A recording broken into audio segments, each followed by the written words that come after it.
Evening Abhishek, Shiv, good evening. कैसे हैं आप लोग?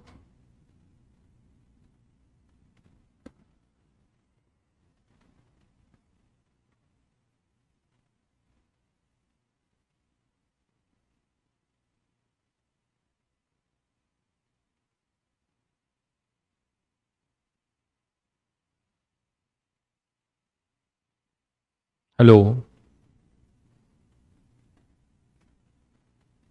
हर्ष, good evening.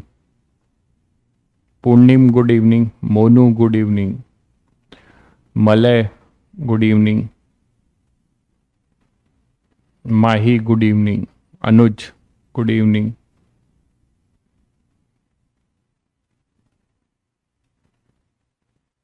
Pranay, good evening. सभी बच्चों को गुड इवनिंग। होपफुली छुट्टी आपकी सही रही होगी। क्वेश्चंस दिया था होमवर्क में, मॉड्यूल के कुछ तो किए ही होंगे। कुछ बच्चों ने ट्राई किया क्या?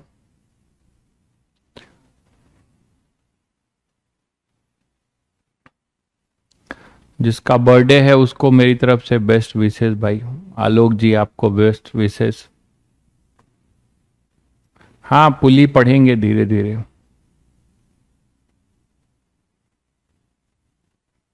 तो जो बच्चे कुछ मॉड्यूल के क्वेश्चन है उसको करते रहिए, है ना।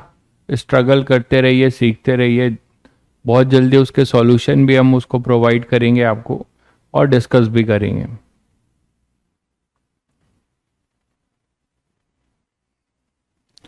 ठीक है। क्वेश्चंस को करते रहिए, डरिए मत क्वेश्चन से। पुली वाले क्वेश्चन भी स्टार्ट करेंगे, डोंट वरी। हम्म। चलिए, काफी बच्चों ने होमवर्क ट्राई किया है, बहुत अच्छी बात है।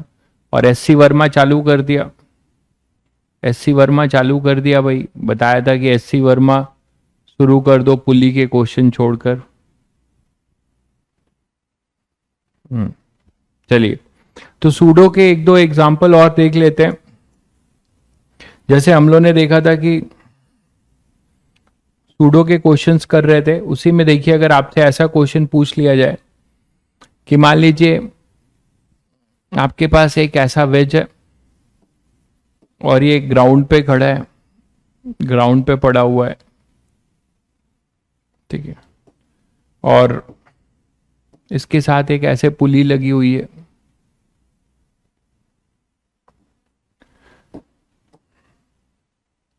और यहां पे एक मास हैंग कर रहा है, और एक मास आपका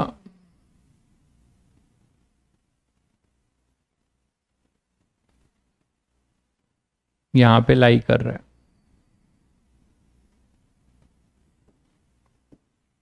तो एक मास आपका यहां हैंग कर रहा है,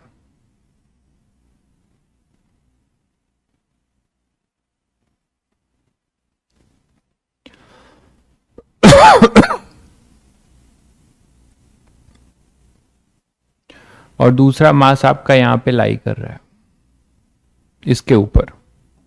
अब आपसे क्वेश्चन ये पूछा जा रहा है, देखिएगा, इसका मास एम है, इसका मास स्मॉल एम है, इसका मास भी स्मॉल एम ले लेते हैं, कुछ भी रह सकता है, ठीक है।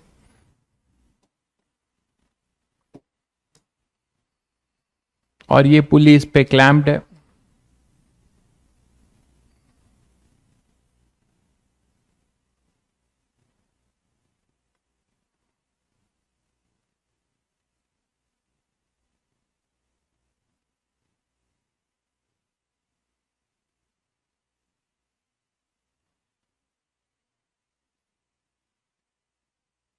ठीक है। तो अब आपको बताना ये स्मूथ है,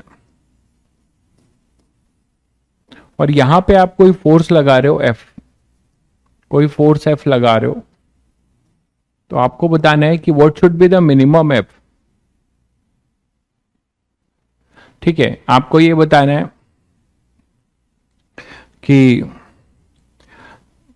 what should be the minimum F, find F minimum so that there is no relative motion between block A and B. ये मान लो B बोलते हो इसको आप B बोल रहे हो ब्लॉक को, ये B ब्लॉक है और ये A ब्लॉक है, ठीक है। तो क्वेश्चन ये बोलता है find F minimum, find F so that block A and B does not have any relative motion, does not have any relative motion with respect to C. ये C है, with respect to C. थोड़ा दिमाग लगाओ, आपको ये बताना है कि आप किस फोर्स से इस C को पुश करोगे, है ना, किस फोर्स से इस C को पुश करोगे जिससे कि A और B में कोई मोशन ना हो। आप ये बात देख रहे हो कि A और B एक स्ट्रिंग से जुड़े हुए हैं और वो स्ट्रिंग इस पुली से पास हो रही है। अभी हमने स्ट्रिंग पुली शुरू नहीं किया है, लेकिन इतना बताया था कि स्ट्रिंग से कोई मासलेस थ्रेड अगर पास हो रहा है तो उसका टेंशन दोनों तरफ सेम रहेगा, ये मैंने आपको बताया था, ठीक है। तो थोड़ा सा ट्राई मारोगे, ऐसे कैसे हो रहा है भाई कि एससी वर्मा क्वेश्चन नहीं बन रहे और सीट के बन रहे।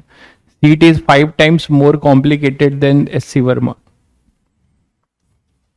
तो यहां पर अपने पास क्या हो रहा है कि A और B है और आपने इसको F फोर्स अप्लाई किया, आपने इसको F फोर्स अप्लाई किया। आपसे ये पूछा जा रहा है कि क्वेश्चन सबको समझ में आ गया होगा कि फोर्स F क्या होगा जिससे कि A और B इस पे आपस में स्लिप ना करे। किसके रिस्पेक्ट में?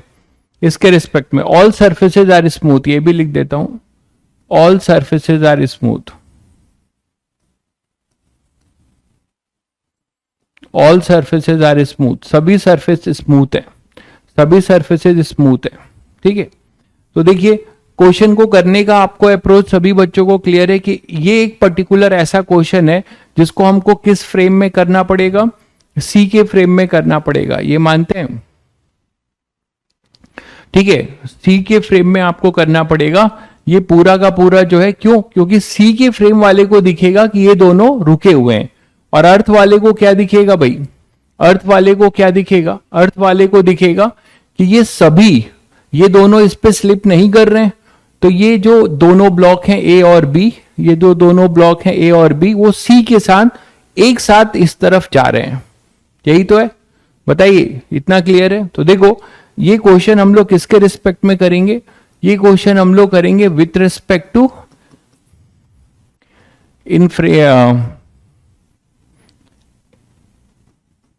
With respect to block C. हम जो भी करने जा रहे हैं with respect to block C, मतलब एक ऐसा ऑब्जर्वर जो सी में है, सी के अंदर है, जो ऑब्जर्वर कहां पर है, सी के अंदर है, इस ऑब्जर्वर के रिस्पेक्ट में हम करने जा रहे हैं, ठीक है। इस ऑब्जर्वर के रिस्पेक्ट में जो एनआईएफ ऑब्जर्वर है, इसके रिस्पेक्ट में हम करने जाएंगे। आप बोलोगे सर आपने इसको एनआईएफ क्यों बोला? क्योंकि अब फ्रेम ऑफ रेफरेंस आपको क्लियर होगा। जो अगर इसमें फ्री बॉडी डायग्राम देखो तो इधर नीचे एमजी लगेगा, ठीक है, और इसका एमजी तो इधर लगेगा, वो हमारा बिल्कुल मतलब का नहीं है। इधर नॉर्मल रिएक्शन लगेगा, ये सब दिखा रहा हूं बट ये सब हमारे लिए कुछ मतलब के नहीं है। इधर नॉर्मल रिएक्शन लगेगा, इधर एमजी लगेगा, इस पे टेंशन ऐसा लगेगा, पुली के रिस्पेक्ट में ऐसा लगेगा, जिससे हर मासलेस स्ट्रिंग है इस पे नेट टेंशन क्या होना चाहिए, 0। एक ही रस्सी है, मैंने अभी तक आपको इतना ही बताया था कि एक ही रस्सी अगर किसी पुली से पास होके जाएगी, अभी आपको इतना इसका लॉजिक भी है, जस्ट आज क्लियर भी होगा जब पुली पढ़ने जा रहे हैं। तो ये जो टी है और ये टी रस्सी पे नेट टेंशन इस टुकड़े पे भी 0 होना चाहिए। इसके रिस्पेक्ट में टी ऐसा होगा और इसके रिस्पेक्ट में टी ऐसा होगा, ठीक। तो ये दोनों रुके रहेंगे, ऐसा इसने बोला कि इसके रिस्पेक्ट में रिलेटिव दिस ये रुके रहेंगे। तो रुके रहने के लिए आपको इसकी बी की और ए की एबीडी किसके रिस्पेक्ट में बनाना पड़ेगा, सी के। तो सी का पहले हम एक्सेलरेशन निकाल लें। तो सी के एक्सेलरेशन को निकालने के लिए सबको पता है कि इसको हम एक सिस्टम बाउंड्री मान सकते हैं भाई। बोलो, इसको एक पूरे के पूरे सिस्टम बाउंड्री मान सकते हैं, और इस पूरे सिस्टम बाउंड्री में एक्सटर्नल फोर्स एक्स डायरेक्शन में क्या मिलता है, वाई डायरेक्शन में तो ग्रेविटी है. What about your x direction, what is the external force. जैसे ही आप इसको पूरा सिस्टम मानोगे, और क्यों मान रहे हैं इसका लॉजिक सभी को क्लियर है, ये कॉमन एक्सेलरेशन से मूव कर रहे हैं, ठीक है, इस डायरेक्शन में कॉमन एक्सेलरेशन से मूव करेंगे, ये क्लियर है सभी को, क्योंकि इनके बीच में रिलेटिव एक्सेलरेशन नहीं होना चाहिए, ऐसा हमें एफ निकालना है. तो ये दोनों ब्लॉक सी पर क्या रहेंगे, रुके रहेंगे. तो जब ये दोनों ब्लॉक सी पर रुके रहेंगे तो इसको क्या दिखेगा कि ये दोनों रेस्ट पर हैं.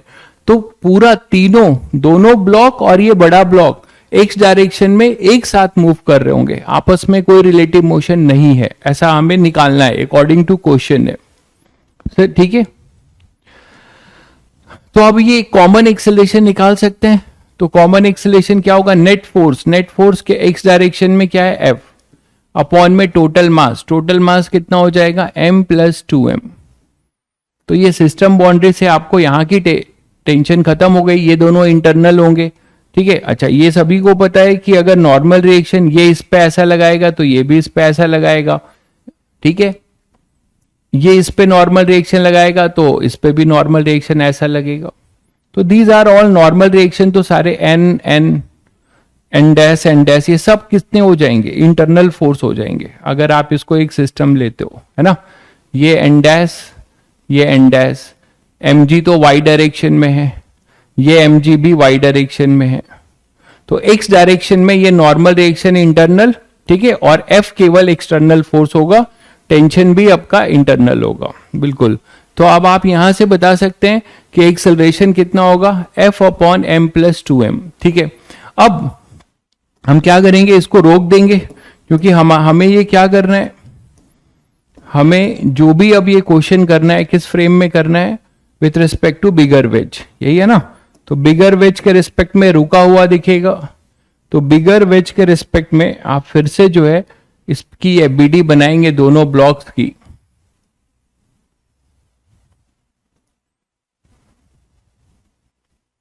तो आपको क्या मिलेगा,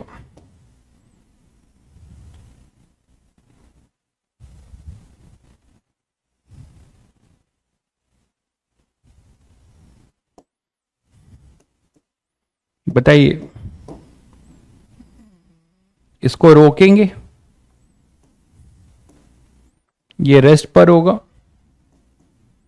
इस फ्रेम में अगर हम बात करेंगे तो ये रेस्ट पर होगा, नॉन इनर्शियल फ्रेम, और ये नॉन इनर्शियल फ्रेम वाला ऑब्जर्वर ही क्या करेगा, इसकी एबीडी बनाएगा. तो क्या क्या फोर्स होगा एक्सटर्नल, इधर तो mg ही होगा, और साथ में अब यहां पे एक सूडो आएगा, मानते हो कि नहीं, सूडो यहां पर आएगा, इधर अपने पास mg इसका इधर होगा, mg से कोई लेना देना नहीं था हमें, और इसका सूडो इधर होगा, दो सूडो लगेंगे. यहां पर जो सूडो लगेगा वो क्या लगेगा, m इंटू ए का सूडो. यहां पे सूडो लगेगा किधर, m इंटू ए का सूडो. ये तो mg है, बोलो भाई, और इधर mg इधर लगेगा. तो ये सूडो और यहां पर ये सूडो हमेशा फ्रेम ऑफ रेफरेंस के अपोजिट है ना. सूडो हमेशा जो है फ्रेम ऑफ रेफरेंस क्या है, ये है अपना फ्रेम ऑफ रेफरेंस बड़ा वाला, जो कैसे मूव कर रहा है, ए से. इसको रोका, फ्रेम ऑफ रेफरेंस का एक्सेलरेशन ब्लॉक्स को दे दिया डायरेक्शन अपोजिट करके जस्ट, और इसको मल्टीप्लाई कर दिया इसके मास से, ठीक है.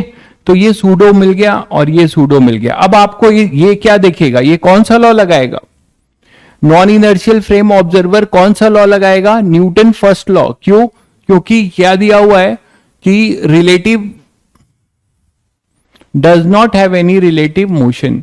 तो इनमें कोई भी रिलेटिव मोशन नहीं है, तो ये स्टेशनरी होंगे, ठीक है.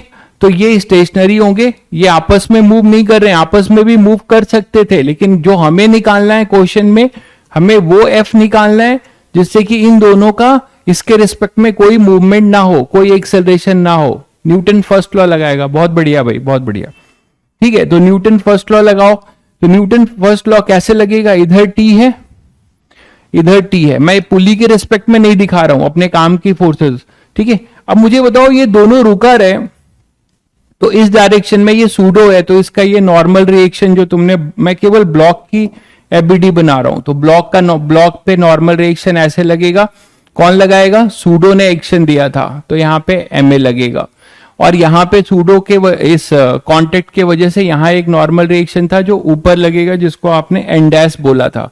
तो इन केवल दोनों ब्लॉक्स की एफबीडी बनी हुई है, ठीक है।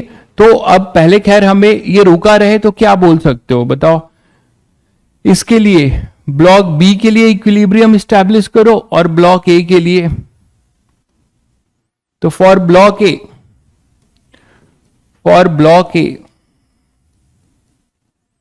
क्या बोलोगे आप, T equal to M A, इस डायरेक्शन में कोई मोशन नहीं है, इस डायरेक्शन में कोई मोशन नहीं है, तो T equal to M A, तो T equal to M A, ठीक है। ब्लॉक बी के लिए क्या हो जाएगा,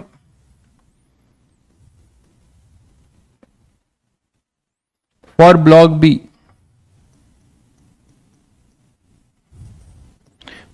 के लिए y डायरेक्शन में नेट फोर्स 0, x डायरेक्शन में भी 0, x डायरेक्शन में 0 करोगे तो नॉर्मल रिएक्शन किसके बराबर आएगा, ma के बराबर। तो ब्लॉक बी के दो इक्वेशन लिख रहा हूं, y डायरेक्शन में t equal to M G, और ये y डायरेक्शन में है, और x डायरेक्शन में अपने पास n is equal to M A. हमें पूछा नहीं था खैर n के बारे में, फिर भी अगर पूछा जाए तो आप ये बता सकते हो कि यहां सूडो फोर्स इसको कांटेक्ट जनरेट करेगा, है ना, सूडो फोर्स इसको कांटेक्ट जनरेट करेगा, और n equal to M A. Clear है सभी बच्चों को, ठीक है। तो अब यहां पे ब्लॉक, हाँ ब्लॉक ए में भी दो इक्वेशन लिख सकते थे, ये भी लिख सकते थे N dash equal to M G, तो ये भी लिख सकते थे ब्लॉक ए के लिए भी दो इक्वेशन लिख सकते थे, ठीक है। हमारे मतलब का क्या है, हमें एफ निकालना है, ध्यान दीजिएगा, और एफ तभी आएगा जब ए आ जाएगा, ए यहां से मिल जाएगा, ठीक है, इस इक्वेशन से T equal to M A और T equal to M G, तो इन दोनों इक्वेशन में टी को इक्वेट कर दे रहे हैं, तो हमें क्या मिल रहा है, M A equal to M G. ये क्लियर है सभी बच्चों को, यहां से लेके आया हूं इन दोनों की वैल्यू, टी की वैल्यू इक्वेट कर दिया, ए इक्वल टू कितना आ रहा है, जी, ए इक्वल टू कितना आ रहा है, जी, क्लियर है। तो ए इक्वल टू जी यहां पुट कर दो तो हमारे पास एफ मिल जाएगा, हमें एफ मिल जाएगा, क्लियर है, ए इक्वल टू जी, बिल्कुल। तो ए इक्वल टू जी आ गया, तो यहां ए इक्वल टू जी पुट कर दो तो एफ आ जाएगा, एफ ही हमसे पूछा गया था, तो इसको अगर मैं सेकंड बोल दूं और इसको फर्स्ट, तो फ्रॉम फर्स्ट एंड सेकेंड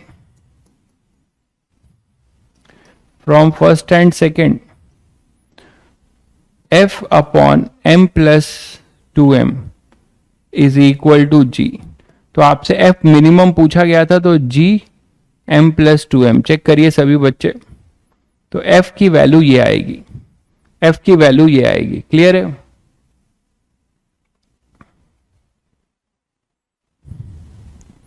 तो सूडो के थ्रू हमने ये कर लिया, और यहां से हमें ये पता चला कि इसका जो है रिलेटिव एक्सेलरेशन इस पे 0 है, तो हमने इसके रिस्पेक्ट में न्यूटन फर्स्ट लॉ लगाया।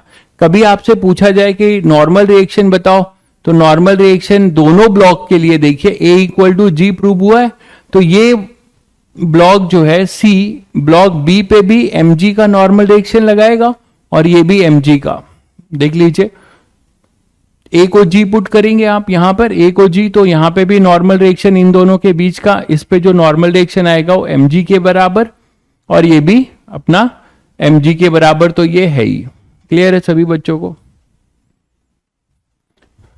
N 2m plus M upon M, N कैसे आ रहा है तुम्हारा, 2m plus M upon M, small M क्यों कर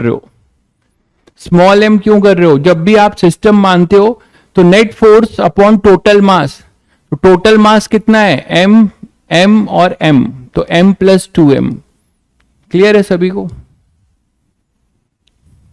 m प्लस 2m, अरे मासेज अलग अलग हैं, आप 3m क्यों करोगे, मासेज अलग अलग हैं, ये कैपिटल M है दिख रहा है, ये स्मॉल m है भाई, इसका मास ये कैपिटल एम है, ये स्मॉल एम है, masses are different, masses are different, केवल ए और बी के मासेज सेम है, स्मॉल एम, इसलिए ऐसा किया गया है। इक्वल दिया जाएगा तो आप कर सकते हो। क्लियर है सभी बच्चों को? चलिए एक क्वेश्चन और करते हैं सूडो का। मान लीजिए एक डिस्क है, ठीक है, उस डिस्क को आप क्या कर रहे हो, एक्सेलरेट कर रहे हो, मतलब मैं उसका आपको टॉप व्यू दिखा रहा हूं, मैं आपको उसका टॉप व्यू दिखा रहा हूं, ये ध्यान रखिएगा। इस डिस्क का मैं आपको टॉप व्यू दिखा रहा हूं।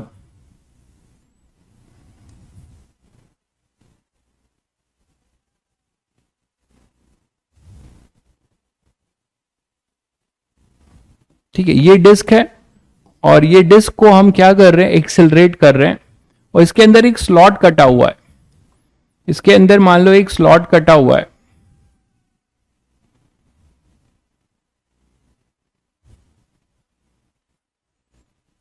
ऐसा एक ग्रूव या स्लॉट कटा है, ग्रूव या स्लॉट बोलते हैं।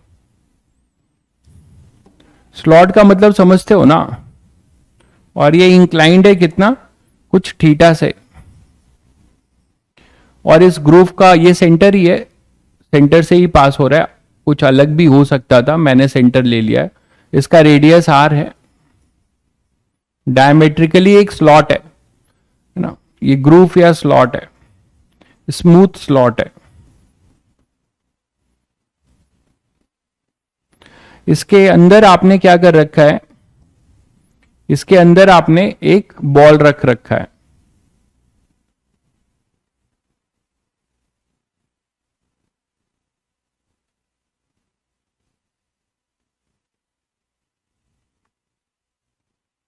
जो एग्जैक्टली ग्रुप में फिट हो रहा है, बट उसमें मूव कर सकता है, फंसा नहीं है, थोड़ा ऊपर से दिखाया है। तो ये जो है,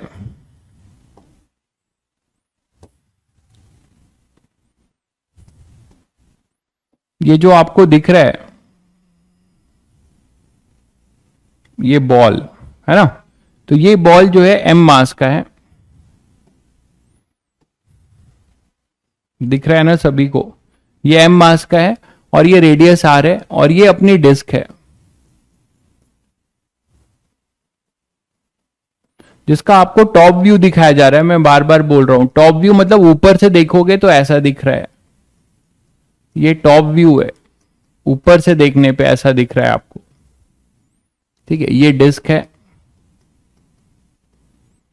और डिस्क को हम एक्सेलरेट कर रहे हैं किसी एक्सेलरेशन ए से, किसी एक्सेलरेशन ए से, कांस्टेंट एक्सेलरेशन ए से हम इसे क्या कर रहे हैं, एक्सेलरेट कर रहे हैं, ये कांस्टेंट है। तो आपको बताना है find time taken by ball to reach the other diametrical end.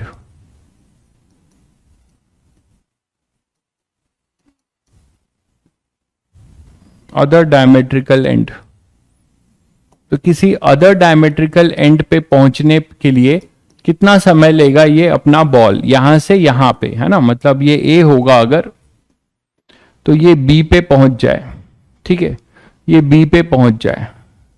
Clear है? अब देखो ध्यान से कि ये टॉप व्यू है, इसका मतलब क्या हुआ कि एक्चुअली डिस्क कैसी है पता है, डिस्क तुम्हारी ऐसी है। मैं अभी और समझा दे रहा हूं, क्योंकि देखो क्वेश्चन में क्लियरिटी आनी चाहिए, नहीं तो आप अटेम्प्ट नहीं कर पाओगे। फिजिक्स में सिचुएशन समझना बहुत जरूरी है। आपको अगर सही सिचुएशन आपने पकड़ लिया है तो आधा आपका मेहनत खत्म हुआ।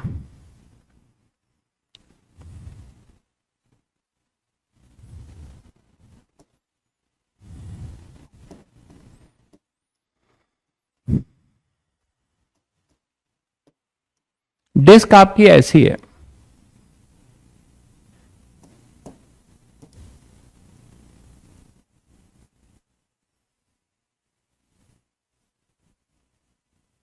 ये डिस्क है भाई, देख लो, ये डिस्क है ना, और इसके डायमेट्रिकली एंड पे, कोई भी डायमेट्रिकल एंड है उससे आप क्या कर रहे हो, ये स्लॉट काटे हुए हो, ऐसा है, ये स्लॉट आपने काट रखा है।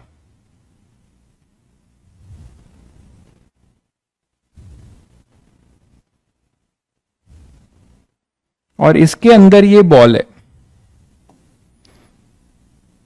इसके अंदर ये बॉल है, दिख गया। अब आप टॉप से देखोगे तो आपको ऐसे ही दिखाई देगा, और ये एंगल जो है यहां से, ये एंगल आपको दिया हुआ है हॉरिजॉन्टल से, ये थीटा दिया हुआ है।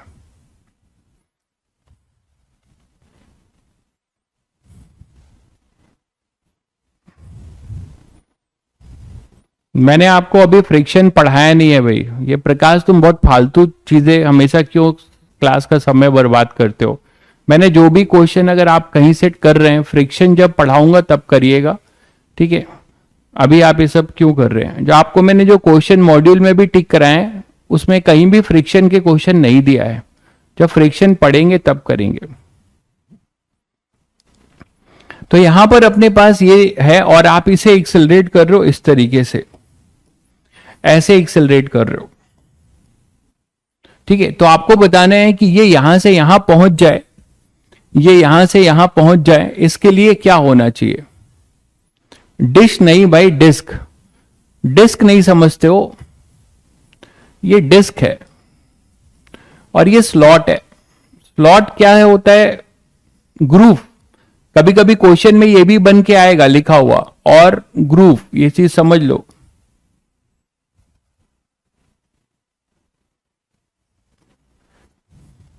तो कभी कभी आपको ग्रूफ बना हो, ग्रूफ लिखा होगा या फिर स्लॉट लिखा होगा। कोई मोटी सी डिस्क है, उसमें से कुछ नाली बना दो।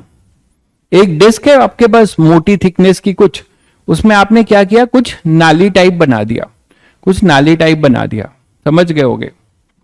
तो इसी में आपने एक बॉल रखा हुआ है और ये भी स्मूथ है, लिख दिया है मैंने स्मूथ स्लॉट। आंसर दो जल्दी इसका, क्वेश्चन मैंने काफी हद तक समझा दिया है, इसका आंसर दो जल्दी से।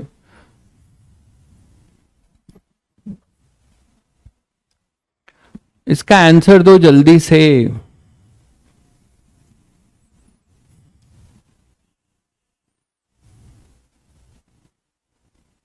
हॉलो सिलेंडर नहीं है भाई, हाँ स्लॉट, स्लॉट एक, स्लॉट जो है आप एक टनल टाइप बोल सकते हो, हाँ टनल टाइप, ठीक है।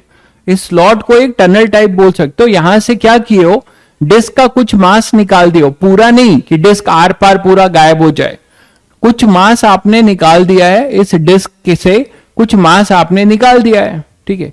एक बहुत मोटी डिक्शनरी है, एक बहुत मोटी डिक्शनरी है, उसके अंदर आपने क्या किया है, कुछ पेजेस कट करके कोई डायग्राम बनाया है। एक बहुत मोटी डिक्शनरी है, उसमें से आप क्या कर रहे हो, कुछ ऐसा सिलेंड्रिकल पोर्शन पेजेस का कट कर दे रहे हो, थोड़ा सा कुछ पेजेस का, तो आपको ऐसा एक ग्रुप मिलेगा कि नहीं, ठीक है। वही है प्रणय, तुम यार कहां के वासी हो, धरती के वासी नहीं हो। डिस्क नहीं देखा है तुमने, डिस्क तुमने नहीं देखा है भाई, इस धरती पे ही तो हो, डिस्क आज तक नहीं देखा तुमने, रिंग डिस्क ये सब नहीं जानते हो। आंसर बोलो, स्पीड कहां दिया हुआ है, कोई स्पीड नहीं है।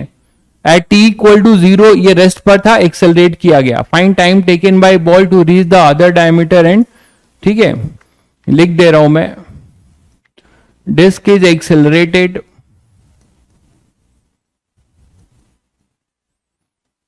at t equal to 0. Initially disk is at rest.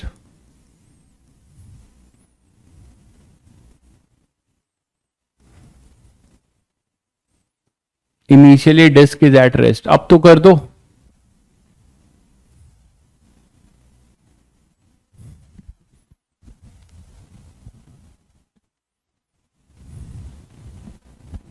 किसी का आंसर नहीं आया। ये क्वेश्चन करा चुका हूं तुम लोगों को, ये क्वेश्चन इस टाइप का करा चुका हूं, एलिवेटर वाला क्वेश्चन था जैसे वैसा ही होगा। 2√r upon a cos theta. Okay, एक बच्चे का आंसर आया, बहुत बढ़िया। देखते हैं सही है कि गलत है। √4r a sin theta 2r upon a cos theta √2a, ऐसे एक भाई बता रहे हैं। एस तो लिख लो। चलो अब मैं कर देता हूं। तो आप सभी को पता है कि ये इस तरीके का मोशन, अगर जो ग्राउंड पर खड़ा है इसको, इसका मोशन कैसा दिखाई देगा भाई, कि ये जो बॉल है ये इधर भी जा रहा है और इधर भी जा रहा है। मानते हो कि नहीं? दोनों दिखाई देगा, दो मोशन दिखाई देंगे ग्राउंड वाले को। तो ग्राउंड वाले को इसको दो चीजें दिखाई देगी कि ये ग्रुप जो है ग्रुप में फंसा हुआ है, तो डिस्क के साथ ए से जा रहा है और डिस्क के रिस्पेक्ट में ए रिलेटिव एक्सेलरेशन है। दो एक्सेलरेशन का इसको रिजल्टेंट दिखाई देगा। लेकिन जो विथ रिस्पेक्ट टू डिस्क देखें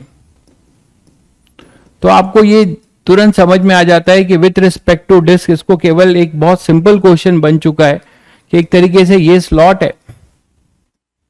आप लोग इतना सोच रहे हो, ये स्लॉट है और ये इंक्लाइंड है कितना, थीटा से। ये थीटा से इंक्लाइंड है स्लॉट, और ये बॉल यहां से छोड़ा जा रहा है, तो इसको कौन ले जाएगा भाई? सूडो। मैंने उल्टा लिख दिया है क्या? हाँ, ये सूडो की डायरेक्शन चेंज करो, क्वेश्चन गलत है, ये मूवी नहीं करेगा। फिर सूडो की डायरेक्शन चेंज करनी होगी। कोई बोला नहीं, सब लोग आंसर भी दे दिए। सूडो का आपको जो है डायरेक्शन चेंज करना होगा। इस पहले वाले में तो मूवी नहीं करेगा, वो नीचे लगेगा ना, तो यहां पर सूडो जो लगेगा वो इस डायरेक्शन में लगेगा। देखो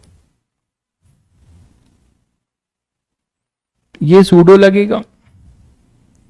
इस सूडो के वजह से सूडो का एक कंपोनेंट, जब कंपोनेंट लोगे तो क्या आएगा भाई? ये थीटा है तो ये भी थीटा होगा, है ना। और इसका एक कंपोनेंट क्या हो जाएगा? इस तरफ एक अलोंग द ग्रुप होगा, एक परपेंडिकुलर टू द ग्रुप होगा।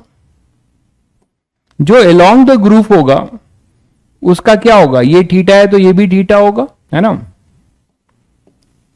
क्लियर है ना भाई? ये स्लॉट ये दिख रहा है यहां पे, अगर मैं बनाऊं, अगर यहां पे मैं आपको अगर दिखाऊं तो सूडो आपका इस तरफ लगेगा। यहां पे जैसे दिखा दूं, ये इसकी डायरेक्शन भी चेंज करनी पड़ेगी।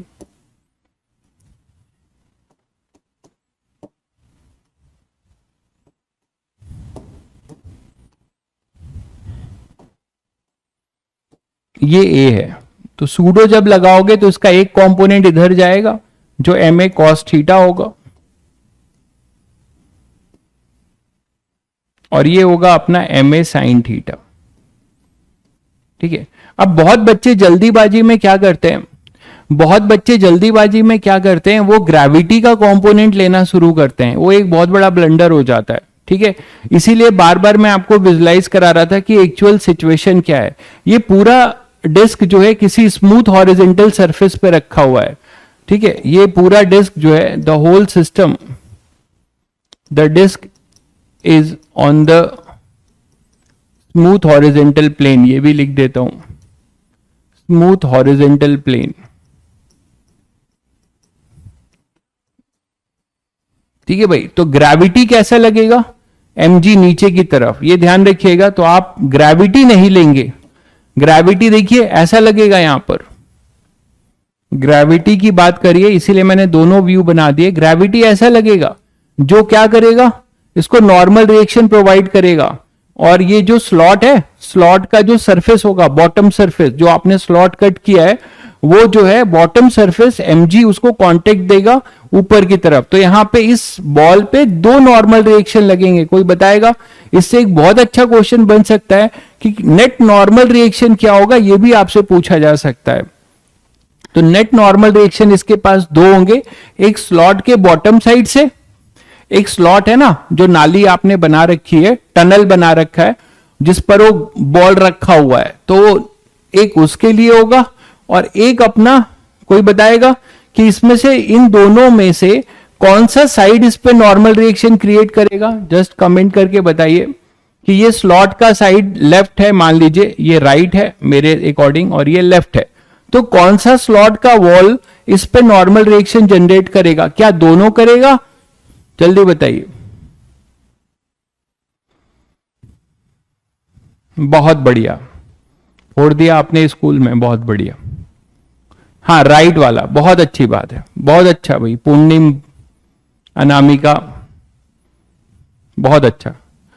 तो क्यों भाई? क्योंकि हमेशा मैंने आप लोगों को बताया है कि एक्सटर्नल फोर्स को देखना होता है। तो हमारे एबीडी के according this is the external force which is acting on the right wall of the groove, तो इसके वजह से नॉर्मल रिएक्शन इधर लगेगा। मानते कि नहीं? खैर हमारा ये अभी पर्पस नहीं है, हमें बस एम ए कॉस थीटा से मतलब था। तो एम ए कॉस थीटा ये सभी बच्चे समझ गए कि ग्रेविटी का कंपोनेंट नहीं आएगा, यहां पे परपेंडिकुलर है ये ग्रेविटी। हमेशा ये मान लो ऐसा होगा ना तो भी ग्रेविटी नीचे ही लगता रहेगा, ये दिमाग में बैठा लो, क्योंकि फ्रिक्शन में ऐसे क्वेश्चन मिलने वाले हैं। आईआईटी एडवांस में आया हुआ है क्वेश्चन, तो बहुत बच्चों ने फ्रिक्शन भी आ जाएगा, तो नॉर्मल रिएक्शन की बात जो मैं तुम्हें बता रहा हूं उसकी जरूरत पड़ने वाली है। तो ग्रेविटी ऐसे लगेगा, तो इसके लिए केवल एम ए कॉस थीटा जो होगा that is our net force. तो what is the acceleration? Relative acceleration होगा ए आर। ए आर कितना हो जाएगा? A cos theta, that is the relative acceleration. ठीक है, सॉल्विंग के लिए मैं आपको थीटा 60 डिग्री दे देता हूं, सॉल्विंग के लिए मैं आपको 60 डिग्री दे देता हूं। ठीक है, थीटा को 60 डिग्री वैल्यू दे दिया सॉल्विंग के लिए जस्ट। तो यहां पर अपने पास क्या हो जाएगा? ए आर कितना आएगा? ए बाई टू। ए आर कितना आ जाएगा? ए बाई टू। कॉस 60 हो जाएगा ना, तो ए कॉस 60। ठीक है, तो ए आर आ चुका हो ए बाई टू। अब आप ये 2r लेंथ है, टोटल लेंथ कितना है? 2r। तो व्हाट इज द रिलेटिव? सब कुछ आप किसके फ्रेम में कर रहे हो? डिस्क के, तो सब रिलेटिव होगा। तो what is the relative distance? This relative distance is 2r। तो बहुत सिंपल हो गया आपके लिए। काइनेमेटिक्स यूज करोगे, कांस्टेंट है तो काइनेमेटिक्स यूज कर सकते हो। क्या लिखोगे? यहां पे इनिशियल u रिलेटिव 0 है, u रिलेटिव 0 है इनिशियल, है ना? तो क्या लिखोगे? s equal to u relative t plus half a relative into T square. u relative 0 है, t इनिशियली सब रेस्ट पे था, ये केवल एक्सेलरेट हुआ है, इसके पास कोई वेलोसिटी नहीं थी। तो s कितना हो जाएगा भाई? 2r। ठीक है, और u relative t 0 half a relative कितना हो जाएगा? a by two into T square. तो हमारे पास कितना आ जाएगा देख लो, 4 और 8, तो 8r upon a under root, that is your time. तो ये टाइम होगा उसको वहां पहुंचने के लिए, ये टाइम होगा अपना उसके लिए पहुंचने के लिए। ठीक है, क्लियर है सभी बच्चों को? सभी बच्चों को क्लियर है ये? आगे हम इस पर आएंगे अच्छा क्वेश्चन लेकर फिर से, जब फ्रिक्शन स्लॉट रफ हो जाएगा उसके बात करेंगे, तब हमें नॉर्मल रिएक्शन की भी जरूरत पड़ने वाली है। ठीक है, क्लियर है सभी बच्चों को?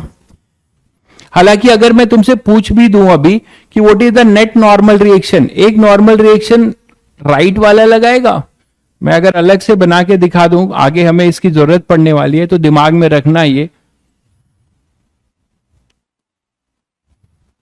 इस पे अगर हम नॉर्मल रिएक्शन की चर्चा करें तो नॉर्मल रिएक्शन जो होगा इस पे, ये कांटेक्ट जो जनरेट करेगा वो इससे करेगा। आप देख रहे हो यहां गैप है, ये जो कांटेक्ट जनरेट करेगा ना, ये नॉर्मल रिएक्शन यहां पे क्या आ जाएगा देखो, एम ए साइन थीटा, इधर है ना एम ए साइन थीटा, इधर है अपना एम ए साइन थीटा। तो इस एम ए साइन थीटा के एक्शन के वजह से यहां पर एक नॉर्मल रिएक्शन आएगा। ये नॉर्मल रिएक्शन होगा n ड्यू टू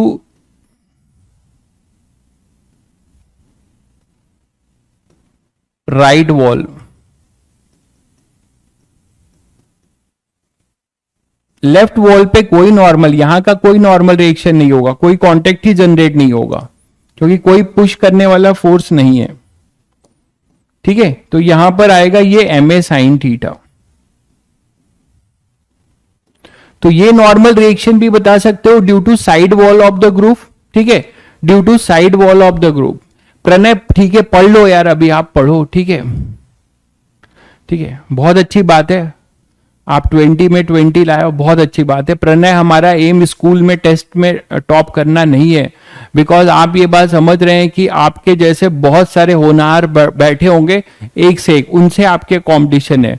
तो बहुत अच्छी बात है, कॉन्फिडेंट में रहिए, बट ओवर कॉन्फिडेंट में मत रहिए, क्योंकि this is the game not limited in our school classroom.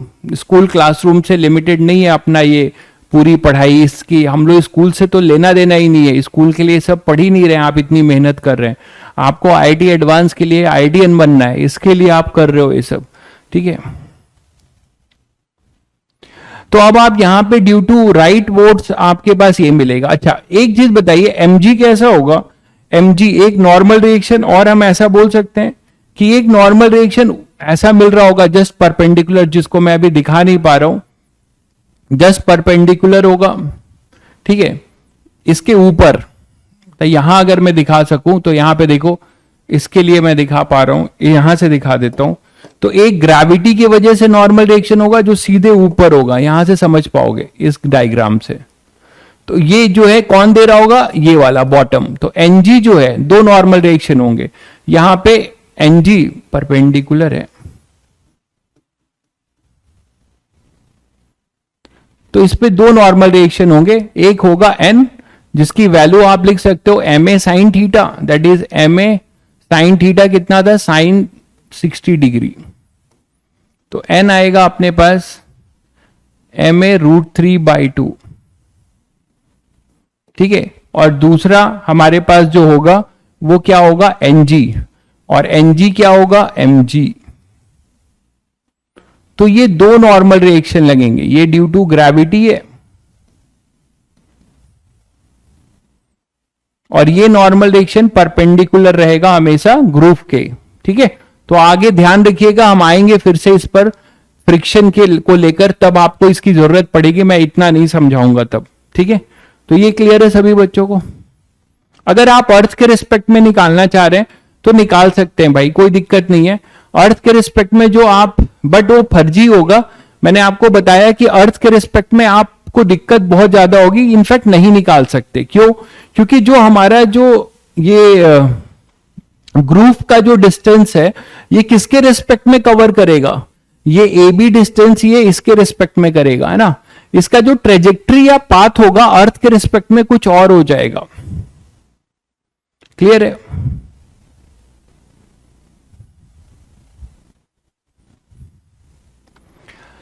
Physics problem lecture को रिवाइज करने के बाद भी समझ नहीं आती है। देखो भाई, मैं सीधी बात बता रहा हूं, ऐसा नहीं हो सकता। आप ही के साथ बहुत सारे बच्चे पढ़ रहे हैं कृष्णा, अगर आप इस लेवल की चीजों को नहीं देख पा रहे हो तो फिर आपको सोचना चाहिए, थोड़ी मेहनत करिए, अभी बहुत टाइम है आपके पास, धीरे धीरे आप कंफर्टेबल होने लगेंगे। लेक्चर्स को अगर आप समझ रहे हैं तो ऐसा हो ही नहीं सकता कि आप धीरे धीरे कुछ कुछ ना कर पाए, ठीक है। लेक्चर्स को अगर आप कर रहे हैं तो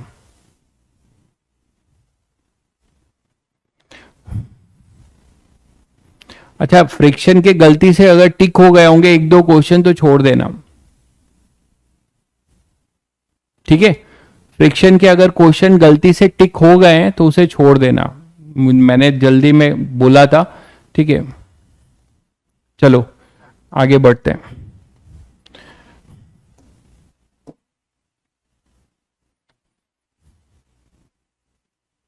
तो इस तरीके से आप सूडो के, मैंने आपको कुछ एप्लीकेशंस बताए, ठीक है। सूडो फोर्स के आपको इस तरीके से मैंने कुछ एप्लीकेशंस बताए, और एक क्वेश्चन और कर लेते हैं फिर सूडो खत्म करते हैं। मान लीजिए एक पैराबोलिक शेप का वायर है, एक पैराबोलिक शेप का वायर है और इसमें आपने एक बीड लगा रखा है, बीड है ये, ठीक है। बीड समझते हो, बता चुका हूं कई बार।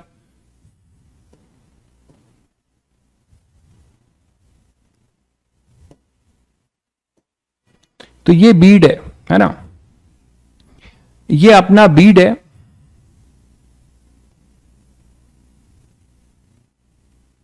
और ये बीट जो है इस वायर पे मूव करेगा, ये बीट जो है इस वायर पे मूव करेगा, पैराबोलिक शेप वायर है।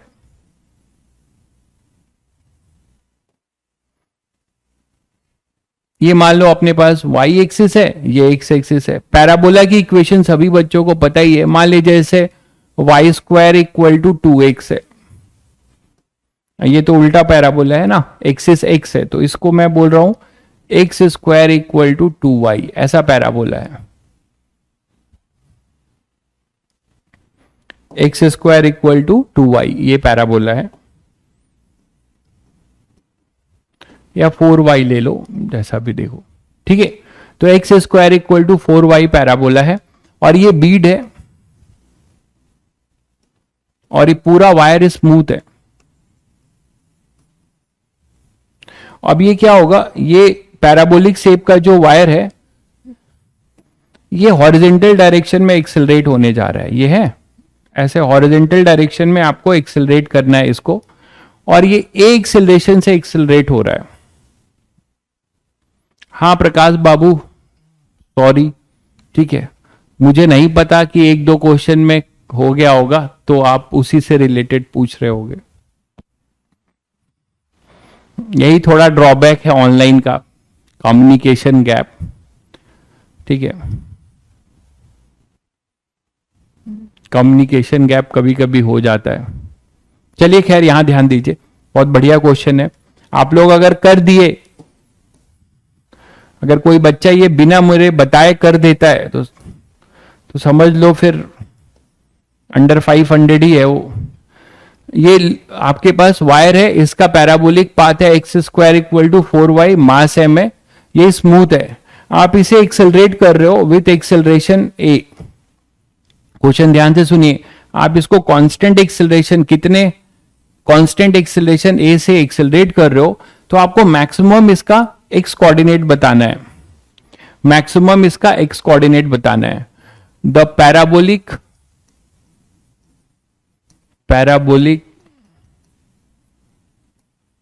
shape wire is accelerated with acceleration, with constant acceleration,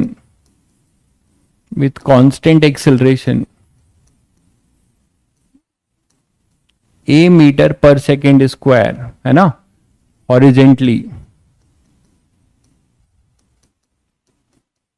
ठीक है। इस बीट का मास m दे ही रखा है तुम्हें। Find maximum x coordinate, find maximum x coordinate of the Beed. Beed सभी बच्चों को बता चुका हूं, इस वायर के अंदर है, ये इस पे ऐसे स्लिप कर सकता है, ऐसे स्लिप कर सकता है ना, बता चुका हूं। जैसे धागे में आप मोती पिरोते हो, वही है।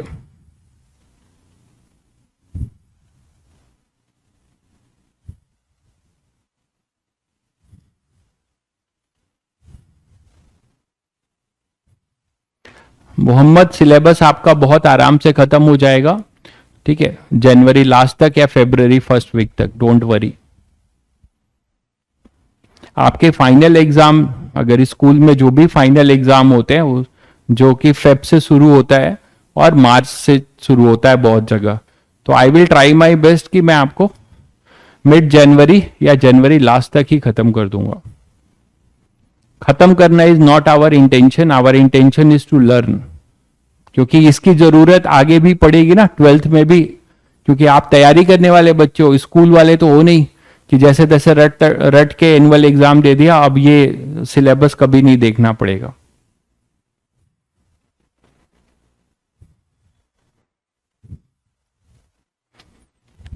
क्वेश्चन ट्राई करो तुम लोग, और इसका आंसर दो कमेंट में। थोड़ा सा आपको सोचने का मौका दे रहा हूं, देखिए कितने बच्चे, क्योंकि सब कुछ मैंने बेसिक मैथमेटिक्स में बहुत कुछ कराया है, वो सब कुछ यहाँ यूज होने जा रहा है। देखिए कितने बच्चे सोचते हैं। मॉड्यूल्स नहीं लेने से, देखिए मॉड्यूल्स आप नहीं लेना चाहते हैं तो भी होगा, क्योंकि पीडीएफ में तो है आपके पास, ठीक है, वो आप ही के पास रहेगा जैसा आप उसमें कंफर्टेबल हो। बस थोड़ा सा दिक्कत ये है कि बार बार वो स्क्रीन खोल के पीडीएफ देखना वो थोड़ा सा इरिटेटिंग लगता है ना, क्वेश्चन सॉल्व करने के लिए बार बार फोन पे पीडीएफ देखना। हार्ड कॉपी रहने से सही है, बट आजकल तो ऑनलाइन एग्जाम होता है, तो आप लोग पीडीएफ के थ्रू भी क्वेश्चंस कर रहे हैं तो भी आप उससे हैबिचुअल हो रहे हैं, मानते हैं ना, स्क्रीन से हैबिचुअल हो रहे हैं। x इक्वल टू √4y, तो y क्या है भाई?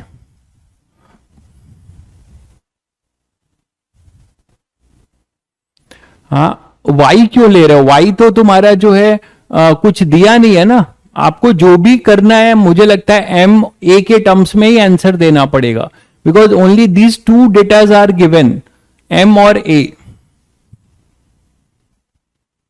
है ना। सभी वीक होते हैं भाई फिजिक्स में, ऐसी कोई बात नहीं है, सभी वीक होते हैं, वीक से ही स्ट्रांग बनते हैं। आप बचपन में सोचिए, आप अपने बचपन में सोचिए एक साइकिल चलाना जो आपके लिए एक पीस ऑफ केक है, आंख बंद करके भी कुछ देर तक साइकिल चला सकते हो। बट जब आप छोटे थे, क्लास 6-7 से साइकिल पकड़े होगे और बिना बैलेंसिंग के मतलब डायरेक्ट चलाए होगे, तो फिर कितना टफ रहा होगा, लेकिन आप सीख गए।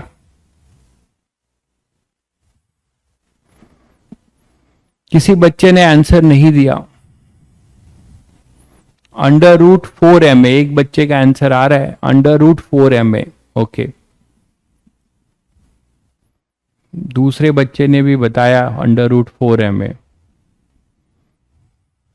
लेट समझ में आता है, आने दीजिए, धीरे धीरे जल्दी भी आने लगेगा।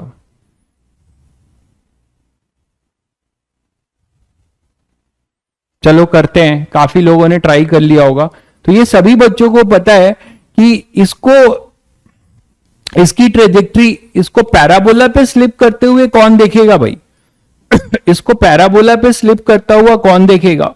जो ऑब्जर्वर इस पैराबोला पे बैठा होगा, मानते हो कि नहीं? जो ऑब्जर्वर इस फ्रेम में होगा, जो ऑब्जर्वर इस फ्रेम में होगा वो देखेगा कि ये पैराबोला पे स्लिप करेगा। एनआईएफ ऑब्जर्वर देखेगा कि केवल इसकी ट्रेजेक्ट्री पैराबोलिक होगी, मानते हैं कि नहीं? अदरवाइज क्या होगा? अदरवाइज क्या होगा कि जो अर्थ वाला होगा वो क्या देखेगा कि ये पैराबोला पे इधर पीछे ऊपर भी चढ़ रहा है, इस तरफ ऊपर चढ़ रहा है, और साथ में पैराबोला के साथ एक्सेलरेट भी कर रहा है, साथ में पैराबोला के साथ एक्सेलरेट भी कर रहा है। ठीक है, चलिए तो अब क्या करेंगे? एनआईएफ में इसकी एबीडी बनाते हैं। एनआईएफ में इसकी अगर एबीडी बनाएंगे तो ये अपना पैराबोलिक शेप है, तो केवल अगर पैराबोलिक शेप के लिए ट्रेजेक्ट्री देखना चाहोगे कि ये पैराबोला पे चढ़ रहा है, तो ये दिखेगा एनआईएफ, जो पैराबोला पे बैठा है ऑब्जर्वर उसको, है ना। तो आप इसके रिस्पेक्ट में बना दीजिए। सभी बच्चों को पता है कि वो कैसा दिखेगा, सूडो लगेगा। सूडो लगने से क्या होगा? इस तरफ सूडो लगेगा तो सूडो का एक कंपोनेंट इसको इधर टेंजेंशियल डायरेक्शन में एक्सेलरेट करेगा, मानते हो कि नहीं? जैसे ये आपने बनाया है,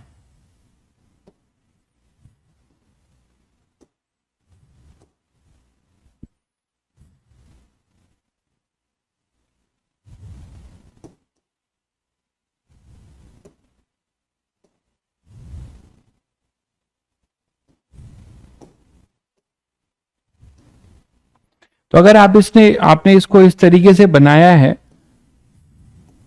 तो आपको क्या दिख रहा है कि इसमें ये जो पैराबोला है, ये जो बीड है, इस पे जो सूडो लग रहा है, ये सूडो आपका इधर लगेगा, बताओ। और इस सूडो का यहां पे ये टेंजेंट ऐसा है, इस टेंजेंट के वजह से ये थोड़ा सा क्या होगा? अभी सूडो ऐसा लगेगा, इसमें एग्जैक्ट अगर लगाओगे तो ऐसा लगेगा, जिसके वजह से ये कुछ ऊपर चढ़ेगा। अब ऊपर चढ़ेगा जब, देखो कहीं मान लेते हैं यहां पर आ गया,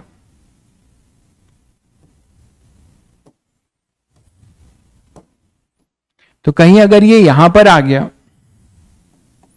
तो क्या होगा बताओ? कुछ भी दिया नहीं है तुम्हें, लेकिन इंक्लाइंड प्लेन, सभी बच्चों ने अभी इंक्लाइंड प्लेन की कई क्वेश्चंस किए हैं, तो लगभग ये इंक्लाइंड प्लेन हो गया। कैसे आप इस पे टेंजेंट ड्रॉ करोगे, ऐसा होगा कि नहीं?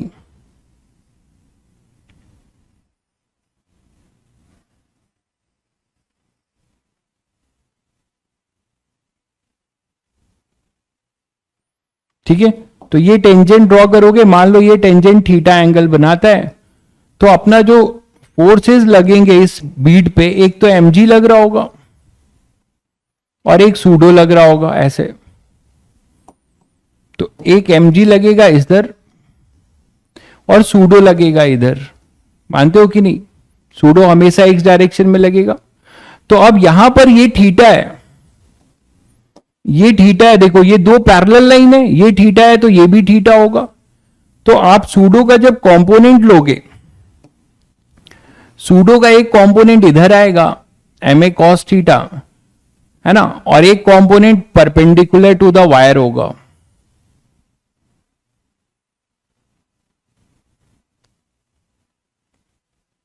मानते हो? और mg के लिए देखो, ये अपना mg है, तो ये अगर डायरेक्शन देखोगे तो ये अपने पास क्या है, थीटा, ये 90। तो mg के लिए ये टेंजेंट से कितना एंगल बन रहा होगा, 90 माइनस थीटा। दिख गया सभी बच्चों को? ये एंगल जो होगा ये होगा 90 माइनस थीटा। ये दिखा कि नहीं, पहले ये बताओ।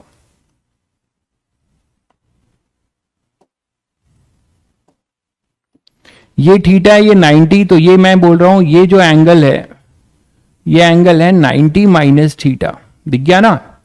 तो अब यहां mg का एक कंपोनेंट आएगा, किस तरफ आएगा,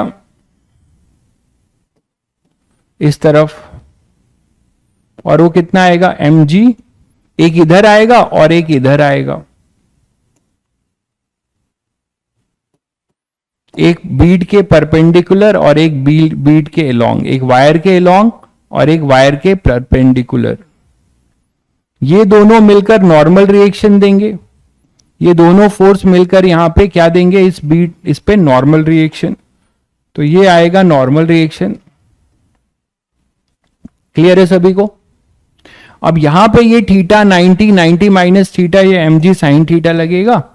इधर देखो, mg का कंपोनेंट होगा इधर mg sine theta, tangential direction में, एक नीचे, और सूडो का एक कंपोनेंट आपको दिख रहा है टेंजेंशियल डायरेक्शन में ऊपर, कितना है, ma cos थीटा। ये अपना सूडो है ना? तो सूडो का ये कंपोनेंट ma cos थीटा ऊपर, mg का एक कंपोनेंट mg sin थीटा नीचे, और इन दोनों का इस डायरेक्शन में जो कंपोनेंट है वो क्या क्या है, इसका एक कंपोनेंट है ma sin थीटा, है ना ये, और mg का क्या कंपोनेंट है इस डायरेक्शन में, हालांकि इसकी जरूरत नहीं थी, फिर भी कहीं नॉर्मल रिएक्शन पूछ दे, ये क्या है, mg cos थीटा। बोलो भाई। तो अगर बोला जा रहा है कि ये चलता जाए और मैक्सिमम एक्स कोऑर्डिनेट, ठीक है, maximum x coordinate, maximum x coordinate आप समझते हो कि ये पैराबोला है, ध्यान दीजिएगा, ये पैराबोला है। तो इस पैराबोला का मैक्सिमम एक्स कोऑर्डिनेट का मतलब ये चीज यहां पे, ये है अपना परपेंडिकुलर, यही तो एक्स होगा। ये एक्स मैक्स कब बोला जाएगा, कोई बताएगा? ये एक्स मैक्स कब बोला जाएगा भाई? जब ये यहां पर रुक जाए, यहां स्टॉप हो जाए। मानते हो कि नहीं? ये जब यहां पर स्टॉप हो जाए तभी तो मैक्स बोलोगे। ऊपर अब चढ़ता जाएगा तो ये एक्स कोऑर्डिनेट बढ़ता जाएगा, ये एक्स कोऑर्डिनेट अपना बढ़ता जाएगा। ये सभी को क्लियर हो गया होगा?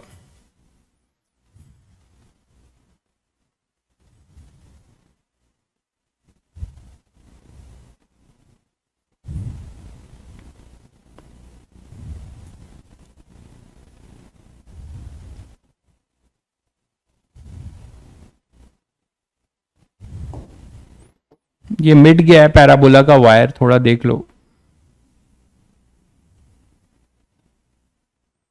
ठीक है, तो मैं कह रहा हूं कि जैसे जैसे ये इधर चलता जाएगा, ये अभी ऊपर चढ़ता जाएगा, तो एक्स कोऑर्डिनेट आपका बढ़ता जाएगा। ठीक है, बिल्कुल, जब ये स्टॉप हो जाएगा तभी ये एक्स अपना मैक्स होगा, यही पूछा गया था क्वेश्चन में। तो इक्विलिब्रियम स्टैब्लिश करोगे इस टाइम पे, अकॉर्डिंग टू क्वेश्चन आप क्या करोगे, इक्विलिब्रियम स्टैब्लिश करोगे। ये क्लियर है सभी को? बोलो।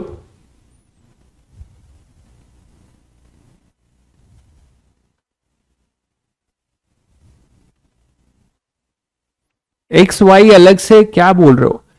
अरे बीट का मोशन जिधर है उधर मैं ले रहा हूं। एक्स वाई बिल्कुल आप सही कह रहे हो, आपको एक्स वाई में से काम नहीं चलेगा, आपको यहां पे फ्रेम ऑफ रेफरेंस यही लेना पड़ेगा, क्योंकि आपको यहां पे इसका मोशन इस डायरेक्शन में जीरो कराना है, इस पे नेट एक्सेलरेशन जीरो करना है। किस डायरेक्शन में? Along the wire. इसीलिए आपको रेफरेंस एक्सिस एलोंग एक टेंजेंट लेना पड़ेगा और एक परपेंडिकुलर। यहां आपके पास कोई चॉइस नहीं है, आप एक्स और वाई ये नहीं ले सकते। ये एक्स और वाई लोगे तो आपको एंगल निकालना पड़ेगा उसके अकॉर्डिंग, जो ज्यादा टफ होगा और वो कंडीशन भी अचीव नहीं हो पाएगी। इस कंडीशन में जब ये यहां पर आ रहा है तो एलोंग द वायर लीजिए अपना रेफरेंस एक्सिस। तो क्वेश्चन ये अपना रेफरेंस एक्सिस होगा भाई, ये परपेंडिकुलर टू द वायर और टेंजेंट टू द वायर ये होगा। This is our reference axis. Clear है सभी बच्चों को? ये टेंजेंट जो आपने खींचा है इसके पैरेलल होगा एक एक्स एक्सिस, और इसके परपेंडिकुलर जिधर नॉर्मल रिएक्शन है that is your Y axis. तो ये अपना रेफरेंस एक्सिस हो जाएगा। ये क्लियर है? तो जिस बच्चे को दिक्कत था कि एक्स और वाई है तो हम ऐसे क्यों ले रहे हैं, क्लियर है? तो हमारा रेफरेंस एक्सिस अब ये होगा, मैं यहां बना भी दे रहा हूं। ये टेंजेंट के अलोंग आपका एक्स एक्सिस माना जाएगा और ये वाई। एक्स और वाई वो है तो जरूरी थोड़े कि आपको उधर ही करना है, क्वेश्चन के रिक्वायरमेंट के अकॉर्डिंग आप अपना ये आ रहे हैं, ये एक्स वाई नहीं है, ये अपना रेफरेंस एक्सिस जो आप चूज करते हो जिससे कंपोनेंट लिखते हो। टेंजेंट कहां है? टेंजेंट नहीं दिख रहा है तो मैं इस कर्व पे ये जो व्हाइट लाइन बनाई है दिस इज योर टेंजेंट, ठीक है। अब ये टेंजेंट टैन थीटा भी नहीं पता है, यहां पर टैन थीटा कैसे निकलेगा? जिस बच्चे को ये पता है कि dy बाई डी एक्स का ज्योमेट्रिकल मीनिंग क्या होता है वो कर लेगा। y equal to X square by 4, देखिए तो यहां से dy बाई डी एक्स क्या हो जाएगा? dy बाई डी एक्स हो जाएगा 2x बाई 4, ठीक है भाई। तो यहां आएगा x by 2, dy by D X होगा x बाई 2 और यही tan थीटा होगा, that is your tan theta equal to x by 2। तो मिल गया तुम्हें tan थीटा, ठीक है। तो tan थीटा अपना हो गया x बाई 2, यही x मैक्सिमम चाहिए हमें, तो x मैक्सिमम होगा 2 tan थीटा। अब देखिए थीटा कैसे निकलता है, इक्विलिब्रियम करिए इस डायरेक्शन में, तो ma cos theta is equal to mg sin theta. तो यहां से m और m कैंसिल होता है, a इक्वल टू आता है g tan थीटा। और ये आपने याद है, किसी बच्चे को अगर ये दिमाग में याद आ रहा है, अभी ट्रॉली वाला क्वेश्चन किया था, कनेक्ट करना सीखो भाई। अगर आप रियल फिजिक्स पढ़ना चाहते हो तो सब चीजें एक ही है, वो देखने में अलग लगती हैं। जो अभी हमने ट्रॉली वाला क्वेश्चन किया था स्ट्रिंग बॉब वाला, उसको आपने एक्सेलरेट किया था तो कितना मैक्सिमम उठा था, वो कितना मैक्सिमम उठा था, tan theta equal to a by G. आप देखो वही रिजल्ट तो आ रहा है यार, tan theta equal to a by G. बस अंतर ये कि यहां एंगल ये थीटा बदल रहा होगा, ये मैक्सिमम पे क्या होगा, तो मैं इक्विलिब्रियम पे, तो इक्विलिब्रियम पे यही तो आया था। किसी बच्चे ने अगर कनेक्ट कर लिया होता, किसी बच्चे ने इस बात को कनेक्ट कर लिया होगा, जो रैंकर होते हैं, जो आप पूछते हो कि सर रैंक अंडर 100 कैसे आते हैं, तो अंडर 100 टीचर नहीं ले आके देता है, टीचर सबको यही पढ़ाता है। बच्चा उस लेवल तक सोच लेता है, वो क्या सोचेगा कि हम ये सब क्यों करें, इसके जगह पे वो तुरंत इससे कनेक्ट करेगा और इक्विलिब्रियम एंगल पे आएगा। tan थीटा का रिजल्ट यहां डायरेक्ट लिखेगा। आप जब तक ये सब दुनियादारी कर रहे होगे तब तक वो ये रिजल्ट लिखकर क्वेश्चन करके आगे बढ़ चुका होगा। That is the basic difference, ठीक है। और ये आप बोलोगे सर ये क्या, वो जब से धरती पर आए पहले से सीख के आते हैं, ऐसा कुछ नहीं है। With in the course of preparation आप वो ऐसा डेवलप करते हैं जो आप भी कर सकते हो धीरे धीरे। तो यहां पर अपने पास क्या हो जाएगा कि ये tan थीटा वही tan थीटा टाइप है, तो ये a बाई जी है, इसको यहां पुट कर दो। ठीक है, तो tan थीटा अपने पास आ गया a बाई जी, इसको यहां पुट कर दो, ये फर्स्ट हो जाएगा और ये सेकंड। तो फ्रॉम फर्स्ट एंड सेकंड आपको क्या मिलता है, tan theta a by G equal to X by two, और ये x जनरल x नहीं है, x मैक्स है ना, ये अपना x मैक्स है यहां पर अब। ठीक है, क्योंकि उस समय का थीटा है जब ये रुका हुआ है, उस समय का थीटा है जब ये रुका हुआ है, तो x मैक्स कितना हो जाएगा 2a by ji. X max अपने पास कितना हो जाएगा 2a by g, 2a by g. Clear है सभी बच्चों को? या एक्स मैक्स आप ये भी बोल सकते हो, अगर g की वैल्यू डाल दो तो a by 5, a by 5 metre per second. बढ़िया इंटीजर टाइप क्वेश्चन बन जाएगा। a by k, what is the value of k, तो k 5 हो जाएगा। x max equal to a by 5 metre per second square. तो this is the logic behind this. आप सब कुछ जानते थे, ऐसा नहीं है, सब कुछ आपको बताया गया है।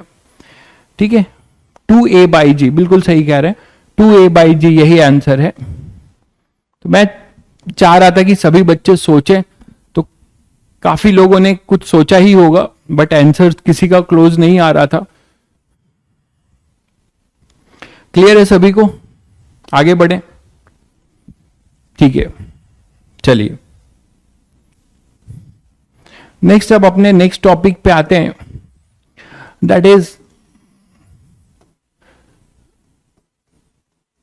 स्ट्रिंग पुली और कंस्ट्रेन मोशन। ठीक है, स्ट्रिंग पुली और कंस्ट्रेन मोशन। ठीक है, तो अब देखो कि स्ट्रेन में जो भी अपने पास स्ट्रिंग पुली, पहले कहानी समझो कि यहां पे किस केस में पढ़ रहे हैं, पुली के बारे में और स्ट्रिंग के बारे में पहले समझ लो। स्ट्रिंग के बारे में तो देखो सभी को पता ही है काफी हद तक कि स्ट्रिंग जो भी हम पढ़ेंगे मासलेस पढ़ेंगे। स्ट्रिंग जो पढ़ने जा रहे हैं वो मासलेस है। स्ट्रिंग के बारे में क्या है समझ लो, स्ट्रिंग है अपना मासलेस। तो अगर मासलेस स्ट्रिंग है, ठीक है, तो इसके बारे में दो ही रूल बताया था मैंने आपको, क्या कि tension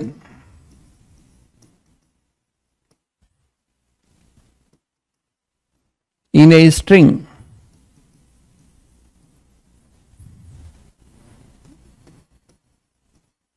remains same until and unless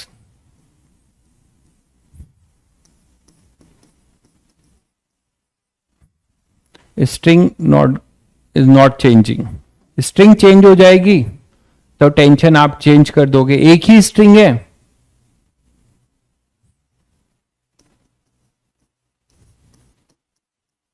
तो टेंशन उसमें सेम रहेगा, पहली बात। ठीक है, पुली की बात करते हैं। पुली क्या है? पुली देखा है तुम लोगों ने? पुली कोई बताएगा कैसे डिफाइन करेंगे फिजिक्स में? व्हाट इज पुली? जरा देखें कितने लोग बताते हैं। पुली बताओ क्या है? पुली क्या है?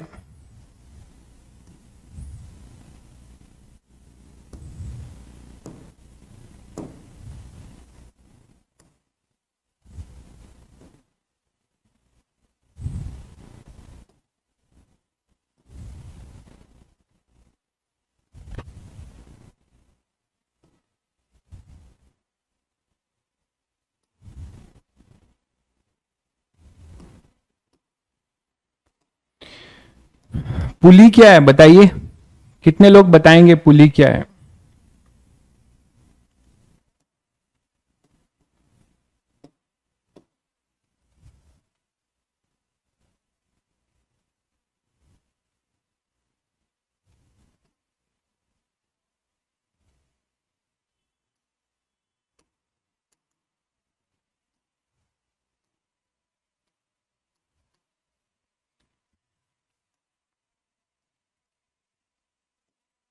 बोलो भाई।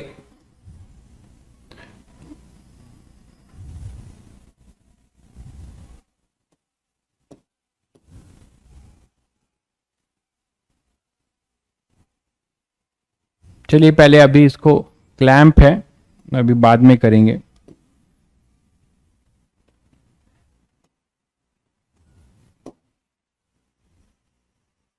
ये यहां पे क्लैंप होती है, ठीक है।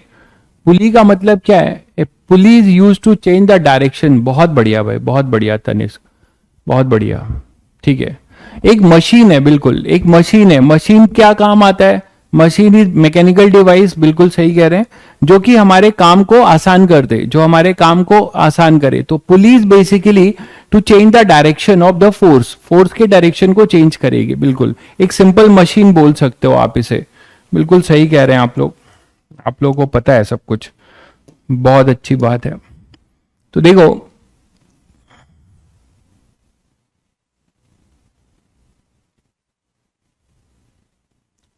तो ये एक तरीके से पुली है, ठीक है। और इसमें स्ट्रिंग बंधी होगी, ये स्ट्रिंग है अपनी, ठीक है।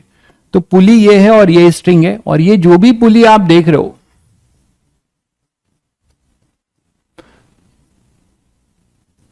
ये पुली आपकी किस कंडीशन की पुली पढ़ेंगे वो भी समझ लीजिए।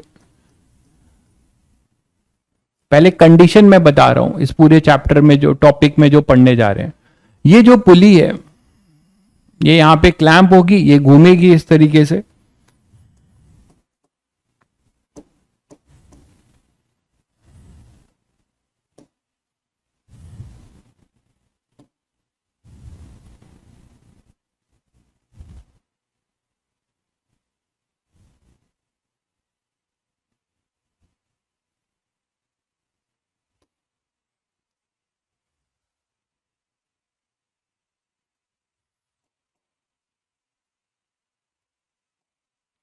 तो मान लीजिए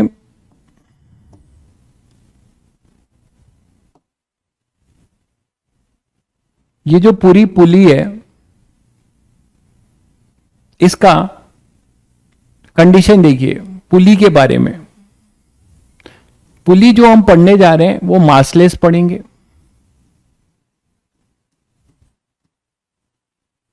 पुली जो पढ़ेंगे वो क्या पढ़ेंगे? मासलेस, ठीक है। मासलेस पुली पढ़ेंगे, ठीक है। दूसरी इंपॉर्टेंट बात ध्यान से सुनिए कि इफ मासलेस पुली है, अब इसमें दो चीजें होंगी, मासलेस पुली है और फ्रिक्शनलेस है। मतलब ये धागा जो यहां से पास होकर जा रहा होगा, इसमें कोई फ्रिक्शन नहीं होगा इसके साथ।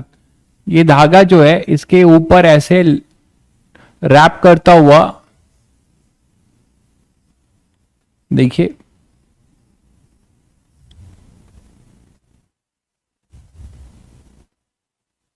है ना, ये रैप करता हुआ ये स्ट्रिंग है, और ये string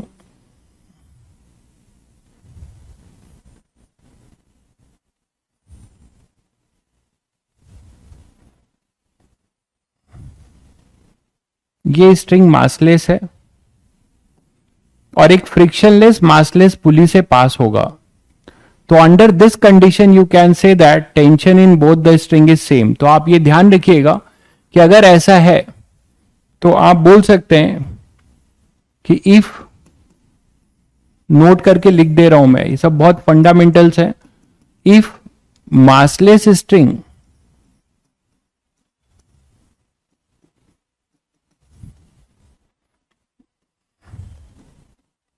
passes through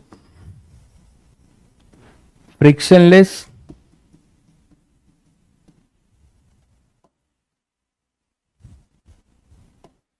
passes through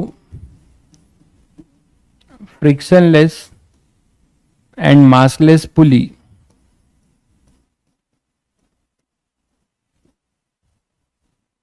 then tension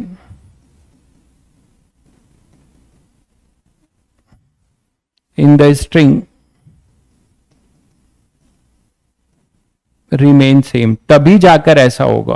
तो ये कंडीशन अपने दिमाग में बैठा लीजिए कि दोनों साइड, इस रस्सी के दोनों साइड टेंशन टी, और ये टी तब बोलेंगे अंडर दिस कंडीशन।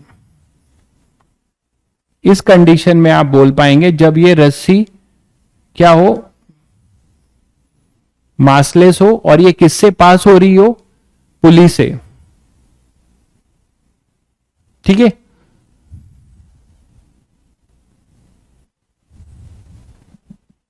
हाँ एक मिनट इसका, हाँ ये लिख देता हूं मैं, थोड़ा गलत हो गया।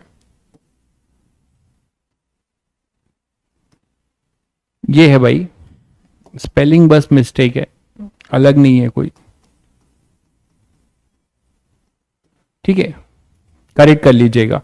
तो ये अपने पास होगा, ये कंडीशन है, इस कंडीशन को ध्यान रखिएगा कि हम इस कंडीशन पे पढ़ रहे हैं। क्यों ऐसा होगा आइए देखते हैं। मान लीजिए अगर हम जनरल एनालिसिस करें तो ये अपने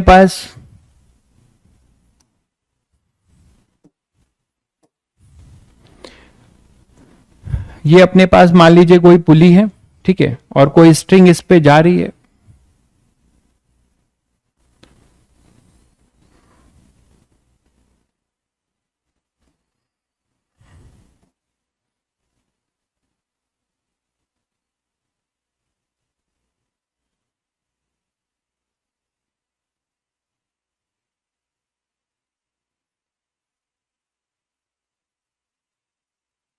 ये स्ट्रिंग जो है इस पे ऐसे रैप होकर जा रही है और पुली यहां पर फिक्स है, मतलब पुली यहां पे क्लैम्प्ड है। ठीक है, तो पुली नहीं मूव कर रही है, ये भी ध्यान रहे। कुछ बच्चे सोचते हैं पुली मूव कर रही है, पुली नहीं मूव करेगी। अभी जब हम रोटेशनल डायनेमिक्स पढ़ेंगे तो पुली मूव करेगी।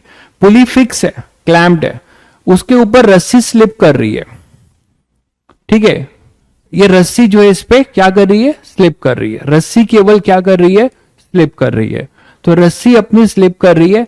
तो मैंने कहा कि इस केस में ये मासलेस फ्रिक्शन, मान लीजिए अभी मैं बोल रहा हूं रफ पुली है, मैं अभी बोल रहा हूं रफ पुली है, मतलब फ्रिक्शन है और मासलेस है। लेकिन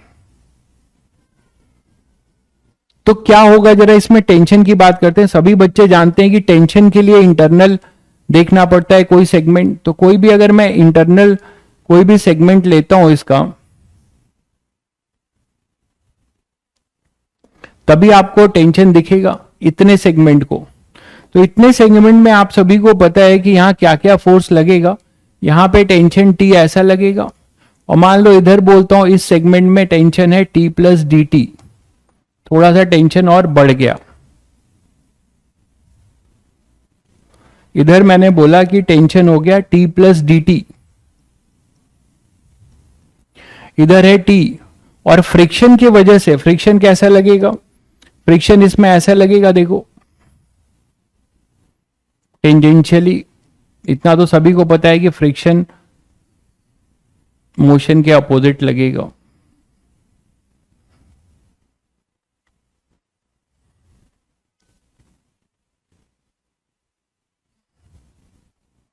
ठीक है, इधर फ्रिक्शन लगेगा। तो फ्रिक्शन की वैल्यू कुछ डीएफ के ले लेते हैं। यहां पे फ्रिक्शन की वैल्यू इतने छोटे एलिमेंट में कुछ डीएफ के ले लेते हैं। डीएफ के फ्रिक्शन फोर्स है। अगर मैं बोलूं कि ये मासलेस है, स्ट्रिंग इज मासलेस,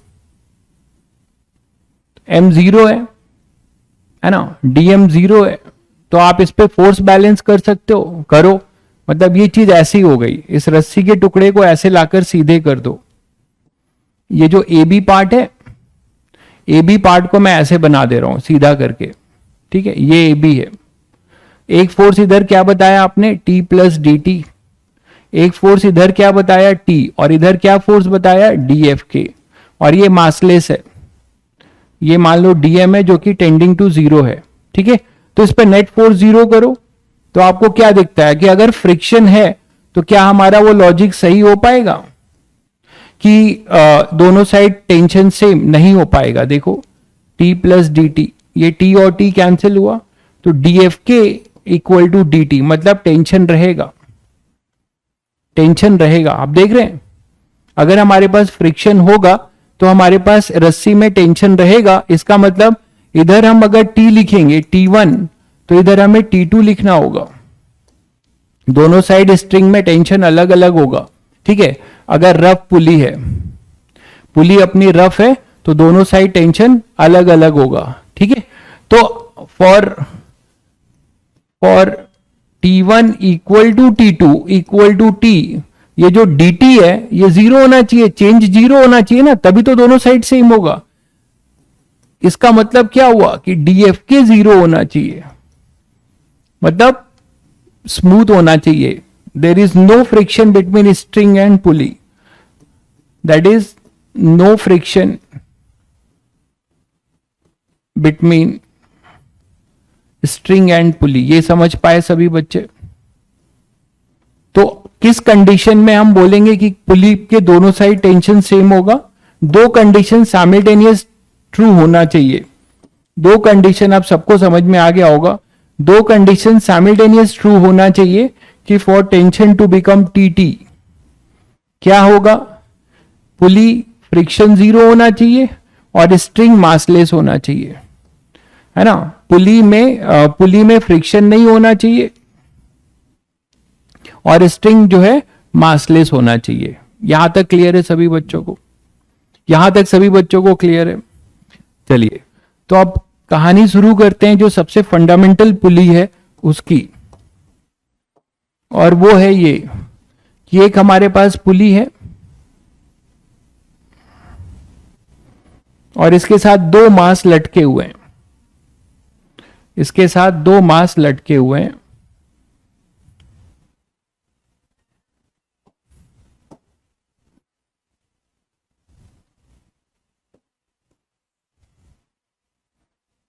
दोनों की वैल्यू अलग अलग है, M2 M1, और ये पुली कहीं क्लैम्प्ड होगी, ठीक है। ये पुली कहीं पे क्लैम्प्ड होगी। क्लैम्प को कभी कभी फिगर में ऐसे दिखाया जाता है कि ये पुली ऐसे क्लैम्प्ड है, मतलब ये मूव नहीं कर सकती। स्ट्रिंग इस पे स्लिप करेगा, स्ट्रिंग केवल इस पे स्लिप करेगा। अब मैं बार बार नहीं बताऊंगा कि पुली मासलेस है फ्रिक्शनलेस है, यह अंडरस्टूड होगा कि पूरे चैप्टर में पुली अपनी क्या होगी? मासलेस और क्या? फ्रिक्शनलेस। पुली अपनी मासलेस होगी और फ्रिक्शनलेस होगी, ठीक है। चलिए तो ये अपने पास हो जाएगा। अब हमें पता है कि इतना तो बताया था तुम लोगों को, आगे हमारा चैप्टर है कंस्ट्रेंट, उसमें प्रूफ भी होगा कि इसका एक्सेलरेशन, दोनों एक ही रस्सी से जुड़े हैं, तो जितना ये नीचे जाएगा उतना ही ऊपर जाएगा। अगर कभी भी ऐसा मोशन है तो उसे कंस्ट्रेंट कहते हैं, जो हम कल पढ़ेंगे, मतलब परसों। और ये ए होगा, दोनों का सेम रस्सी से जुड़े हैं, दोनों का एक्सेलरेशन सेम होगा। बहुत बच्चे इसमें सोचते हैं कि सर फोर्स तो अलग अलग लग रहा है तो इनमें एक्सेलरेशन अलग होगा। तो मैं आपको बता दूं कि फोर्स में जो रिलेशन है, दो बॉडीज में रिलेशन कभी भी न्यूटन सेकेंड लॉ से नहीं निकालते। अभी भी तुरंत दिमाग में इसको छाप लो कि whenever we are going to have a relation between velocity, displacement or acceleration of any two or three particle which are in constrained motion. constrained motion का क्या मतलब? कि पार्टिकल अगर एक दो कदम जाएगा तो दूसरे को ना चाहते हुए भी दो कदम आगे बढ़ना पड़ेगा। जैसे आप एक दूसरे का हाथ पकड़े हो, एक आगे वाला जो है चल रहा है तो पीछे वाले को भी खींचकर चलना पड़ेगा, ठीक है। तो अब आपको इसका हमें क्या निकालना है? इसको हम फिजिक्स की भाषा में, इसका एक नाम है, इसको कहते हैं एटवुड मशीन। तो कंफ्यूज मत होइएगा, एटवुड मशीन, ठीक है। इसको फिजिक्स की भाषा में बोला जाता है एटवुड मशीन। केवल इसी सेटअप को, हर पुली सिस्टम को नहीं, only this particular system have named as Atwood machine. खैर, तो चलिए फटाफट क्या करते हैं, इसकी एबीडी बना के हम टेंशन और एक्सेलरेशन निकालते हैं। अभी आपने पढ़ा कि अगर पुली मासलेस है और फ्रिक्शनलेस है और स्ट्रिंग भी मासलेस है तो इस पे टेंशन दोनों साइड सेम होगा, ऐसा होगा। ये पुली के रिस्पेक्ट में होगा, ये ब्लॉक के रिस्पेक्ट में, यहां पर ऐसा होगा, इस पे ऐसा होगा, ये सभी को पता है। ये किसके रिस्पेक्ट में? With respect to pulley. फिर बता दे रहा हूं, ये टेंशन किसके रिस्पेक्ट में? With respect to block. क्यों? क्योंकि इसको अगर काटोगे, फिर बता रहा हूं, दिमाग में भर लीजिए ये सब, ये अगर इसको काटोगे अगर केवल इतने पोर्शन को, तो ये मासलेस है, तो इस पे नेट फोर्स बैलेंस होना चाहिए। नेट फोर्स तभी बैलेंस होगा जब टेंशन इक्वल और अपोजिट होगा। M टेंडिंग टू जीरो है तो इसीलिए F टेंडिंग टू जीरो है। क्लियर है?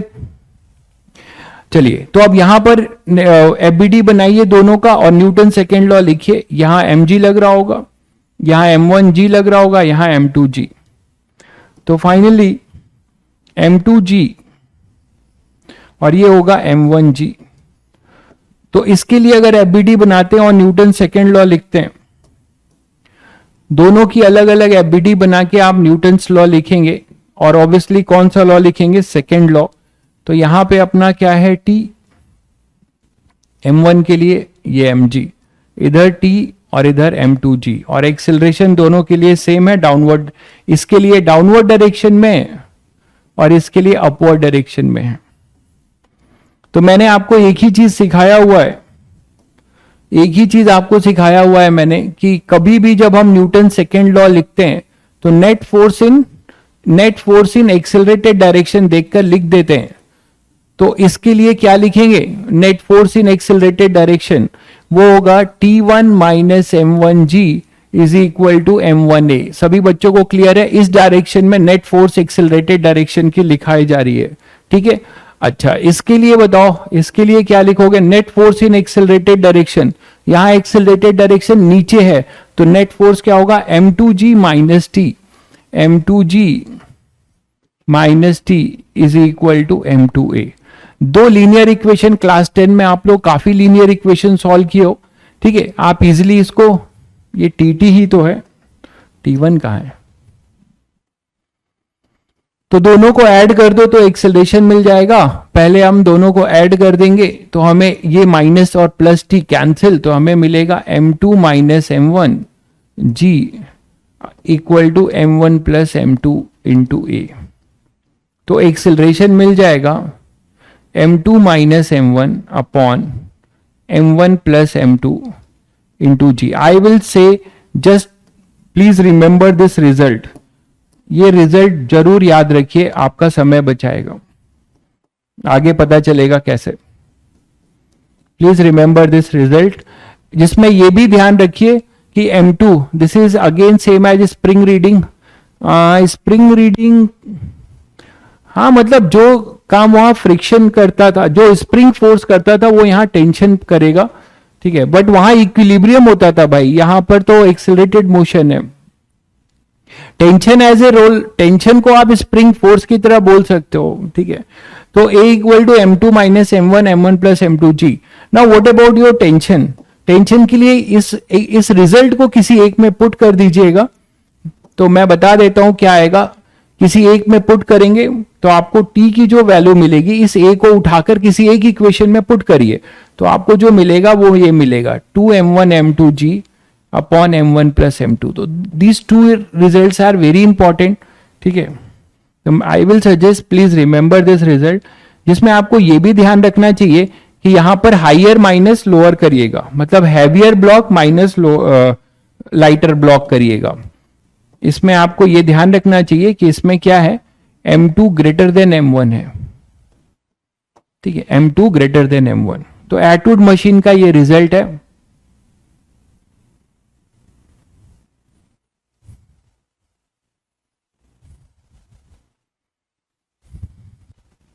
क्लियर है?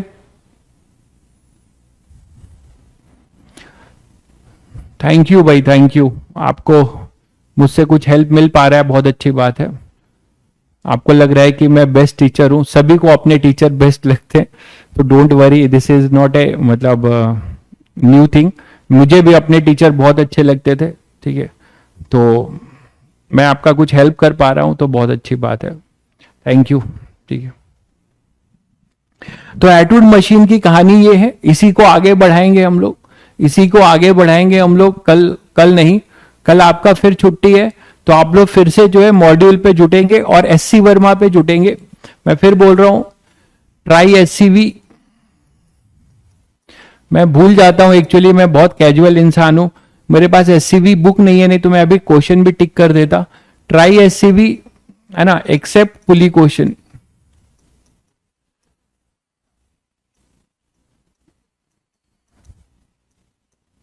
तो एससीबी भी धीरे धीरे ट्राई करो, शुरू से करना, पीछे से नहीं, ठीक है। तो ये ट्राई करो आप, ठीक है। अभी जो क्वेश्चन नहीं हो रहे हैं, जो क्वेश्चन आपसे नहीं हो रहे हैं, तो हो सकता है कि अभी आगे आपको उस लेवल के क्वेश्चन और कराए जाएं, तो उसमें परेशान मत होइएगा, उसमें आप परेशान मत होइएगा, ठीक है।